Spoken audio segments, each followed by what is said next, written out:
video, let's take a look.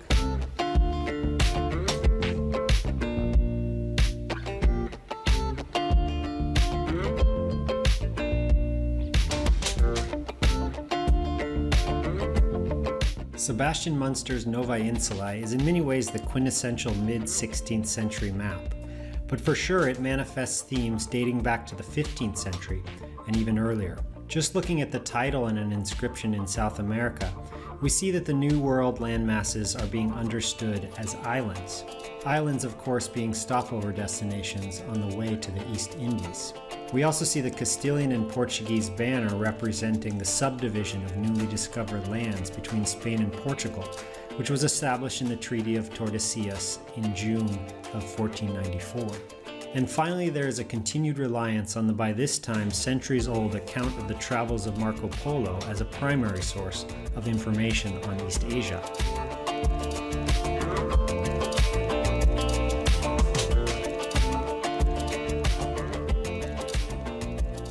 Perhaps the most striking feature on the map is this huge bay that scoops into the heart of North America, nearly dividing it into two separate landmasses. The bay represents the so-called Verrazzano Sea, an enduring concept based on reports from Florentine explorer Giovanni da Verrazzano's 1524 voyage to the Americas. Verrazzano's expedition is one of history's great voyages of discovery, but as we see here, he made a critical error, believing that on the other side of the outer banks of the Carolinas was a vast open sea. And this error would be hugely influential, remaining on maps well into the 17th century.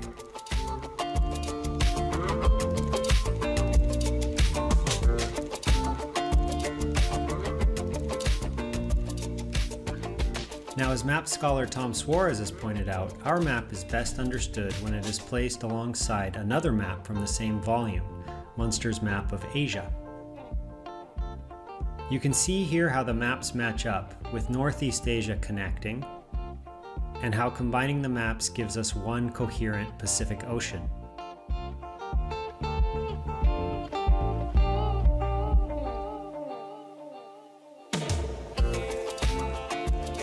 And among all the famous features on this famous map, this is certainly one of them: the first labeling of the Pacific Ocean on a printed map.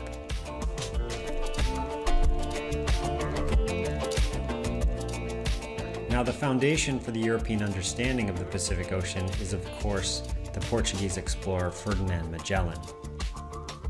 Magellan himself was killed in the Philippines by a poison arrow, but one ship from his expedition completed history's first circumnavigation, the ship honored on our map, the Victoria.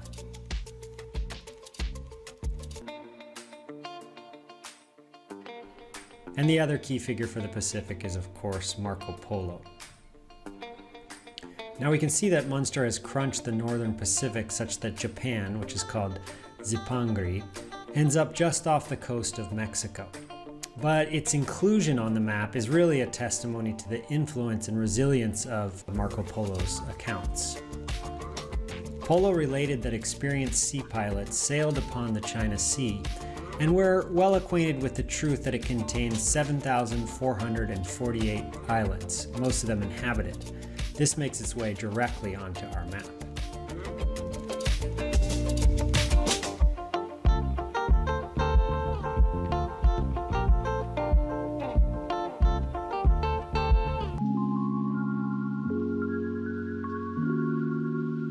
The final thing I want to cover in this video is Cattigara, a toponym that we see here in Peru. Now, the fate of Cattigara is one of the history of cartography's most fascinating tales.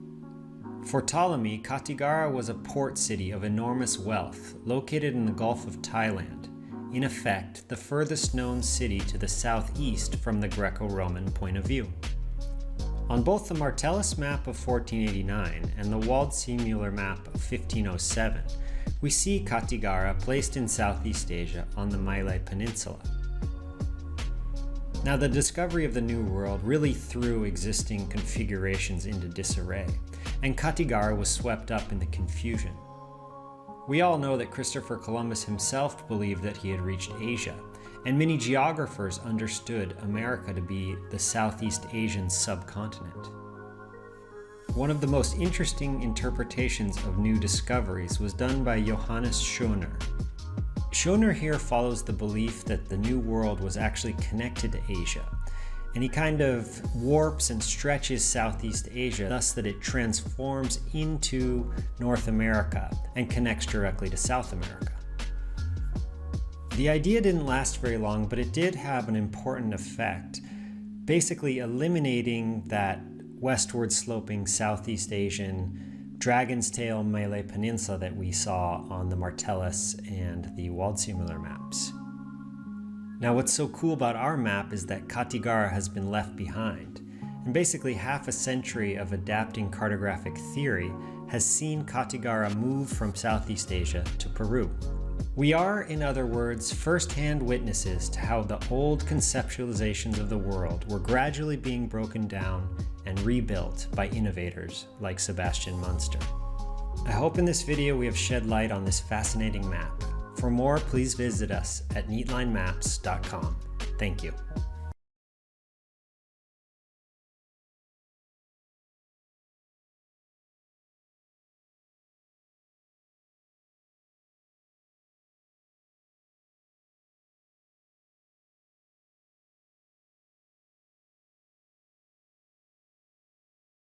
This video was made possible by Tab for a Cause. Raise money for charity with every tab you open by signing up using the link in the description. North America and South America are widely considered to be completely separate continents, but they are technically connected by land to one another across the narrow Isthmus of Panama, which has led some people to consider the Americas together as a single giant continent. For thousands of years now, people have been walking across the Isthmus of Panama between the two halves of America, but contrary to what you might think, if you live in the US or Canada today and you type in directions to Buenos Aires in Google Maps, you'll just end up getting an error message. In fact, you'll get an error message if you type in directions to anywhere in South America, because it's currently impossible to actually drive there despite it being actually connected by land. The only way that North Americans and South Americans can visit one another currently is by air or by sea. And the reason why that's the case is all because of this tiny little piece of land here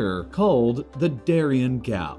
Allow me to explain why. Europe, Africa, and Asia are similar to the Americas in that they're each considered separate continents, despite them all being connected with one another by land. However, you can actually drive between all three of these continents, and that's been possible for a long time, while it's never been possible in the Americas. There are 22 sovereign nations that exist in the Americas that are all connected with one another by land. So in the early 20th century, a movement began forming to build a system of highways that would connect all 22 of these nations together for the first time and allow people and goods to be driven across them. Over a period of decades, that system of highways was constructed and it became known as the Pan American Highway. But like an annoying computer update, it's been stuck at 99% completion for decades now. In its 99% complete form today, the highway starts at the furthest northern point in Alaska at Prudhoe Bay on the Arctic Ocean and stretches all the way down through 14 countries with branches extending out across both continents before arriving at Ushuaia, the southernmost major city in South America. The 1% of the highway that isn't finished, though, is probably at the most critical possible point here on the border between Panama and Colombia. The highway stretches all the way from Prudhoe Bay in Alaska and abruptly ends here at Yavisa, Panama, while on the other side it stretches all the way from Ushuaia, Argentina, and stretches all the way up before ending here at Turbo, Colombia. The so-called Darien Gap in between Yavisa and Turbo is only 100 kilometers wide as the crow flies, and as a result, there are no roads that connect Panama with Colombia, which means that it's currently also impossible to drive between North America and South America. You'd think that building a highway across just 100 kilometers of land would be fairly easy though, so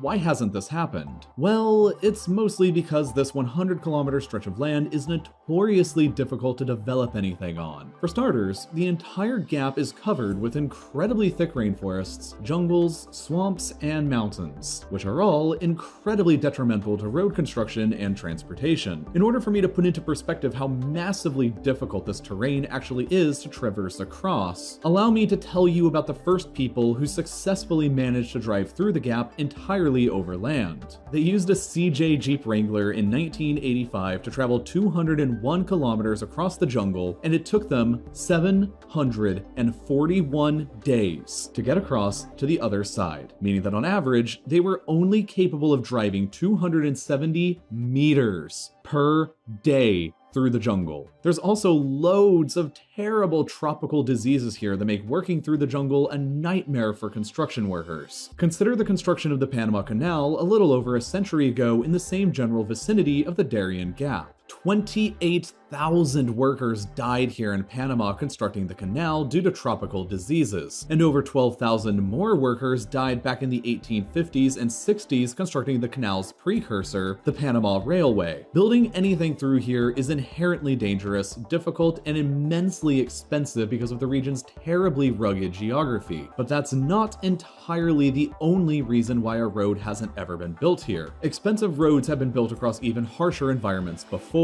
But here on the Panama-Colombia border, there's a lot of political resistance to building a road that connects the two countries as well. For starters on this point, foot and mouth disease is still a common ailment among cattle in South America, but it's been completely eradicated in Central and North America ever since the 1950s. There's a lot of evidence to suggest that the absence of any roads or paths across the Darien Gap has prevented infected South American cows from moving and spreading the disease into North America. So a lot of cattle ranchers and farmers in the various countries up here are pretty opposed to building the road. Further, there is massive resistance among several indigenous peoples that live in the area of the Darien Gap who believe that a highway built through their lands will disrupt or even ruin their way of life. But the biggest problem that any potential highway here faces is the massive local environmental damage that it'll cause to a delicate ecosystem. The Darien Gap is a pristine and almost untouched wildlife area at present day, and the construction of a massive intercontinental highway right through the middle of it will obviously disrupt that. A highway did technically go into construction once in 1971 and then again in 1992, but it was killed both times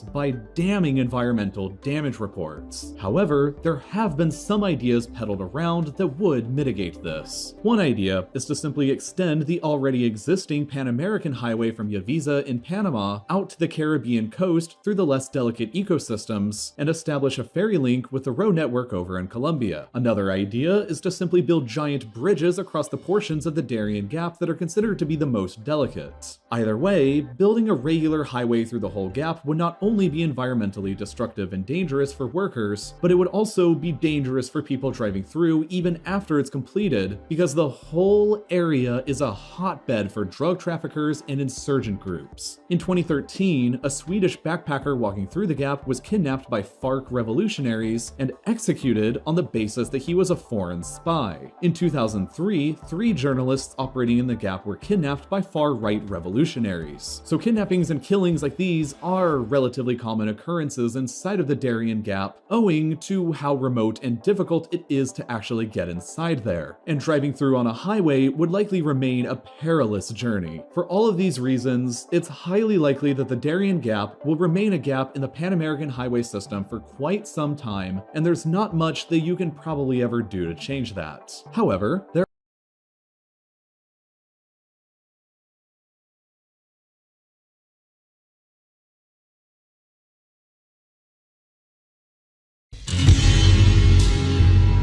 思っている赤いのね。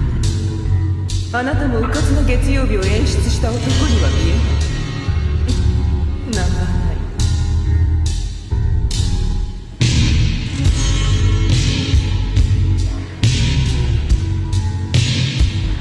思っている赤いのね。あなたもうかつな月曜日を演出した男には見えない。長い。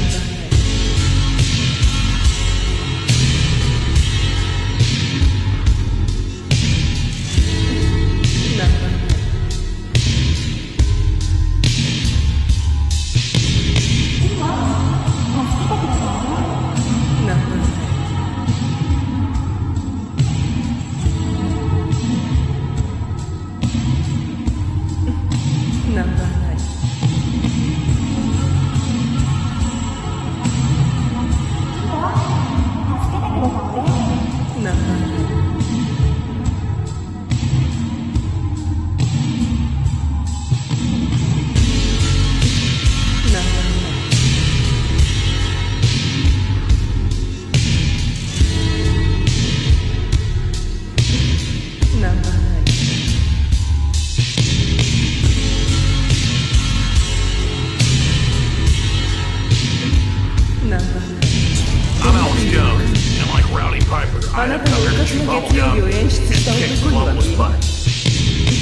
思っているのかい。あなたもうかつな月曜日を演出した男には見え